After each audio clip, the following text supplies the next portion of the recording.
Aguinaldo, the president of the First Philippine Republic, 1899.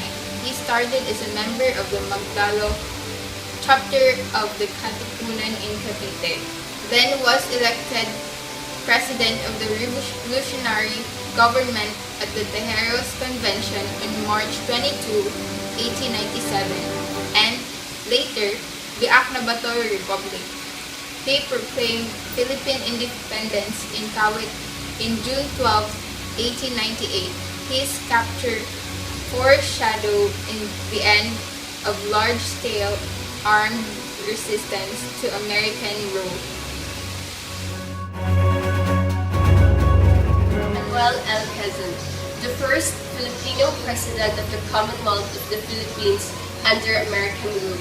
He was president of the Philippines from 1935 to 1944. For advocating Filipino language amendments to the 1935 Constitution. He is known as the father of the national language. Jose P. Laurel, President of the Second Republic from 1943 to 1945. He had been Secretary for Interior, Senator, Delegate to Constitutional Convention, and Chief Justice during Commonwealth. When World War II broke out, he was introduced by Quezon to stay in Manila and deal with the Japanese to soften the blow of enemy occupation. As president, he defended Filipino interests and resisted Japanese efforts to trap Filipinos into Japanese military service. Upon return of the American forces, Laurel was imprisoned in Japan when Douglas MacArthur occupied the country. He was returned to the Philippines to face charges of treason.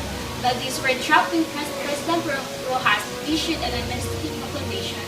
In the Third Republic, he was elected senator and negotiated the Laurel-Langley Agreement. Sergio Espeña, the first Filipino national leader under the American regime, as Speaker of the Philippine Assembly and the second President of the Philippines. Manuel Rojas, the last President of the Philippine Commonwealth and the first President of the Republic. Elpidio Quirino, the President of the Philippines from 1948 to 1953, as Vice President during Manuel Rosas' term. He was also Secretary of Foreign Affairs. He became President when Rojas died in 1948. He was elected President in his own right in 1949. Ramon Magsaysay, President of the Philippines from 1953 to 1957. He had been President Quirino's Secretary of Defense who was instrumental in suppressing the HUK rebellion. As President, he persuaded Congress to pass the Agricultural Tenancy Act. It was during his term that the Retail Trade Nationalization Act was passed.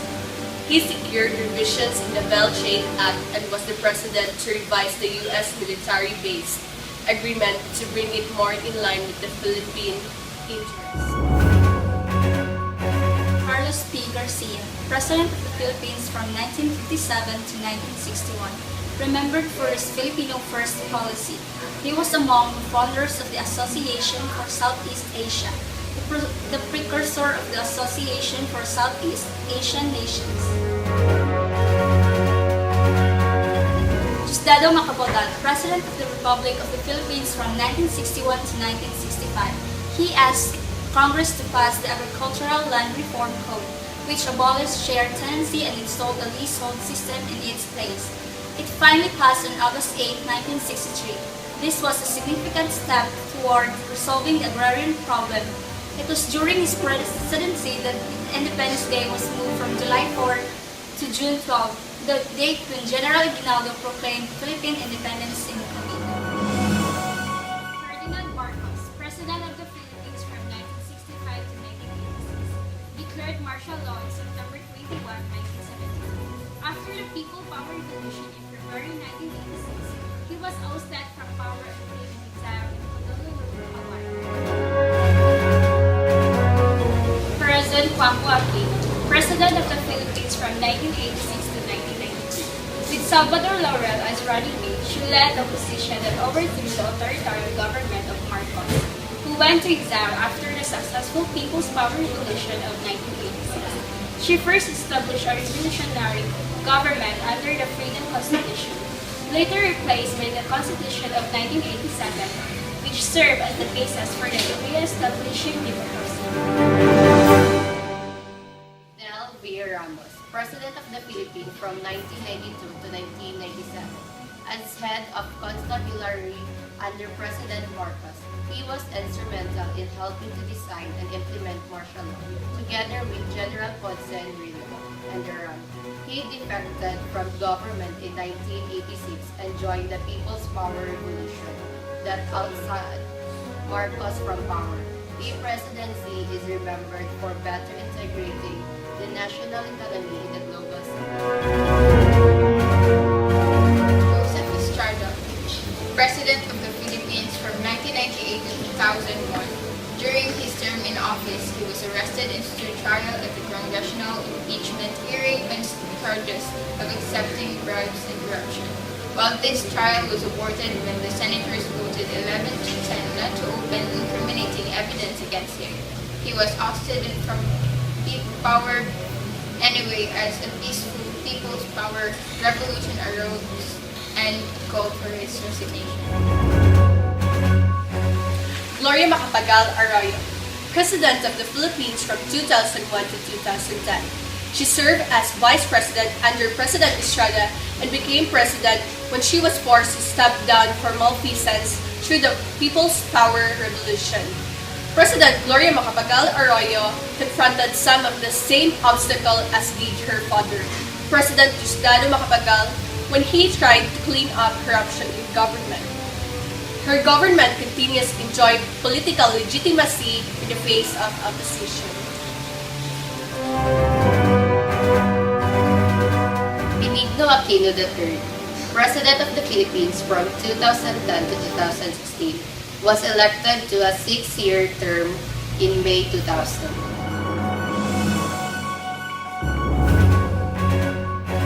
Rodrigo Duterte, current President of the Philippines, was elected to a 6-year term in May 2016.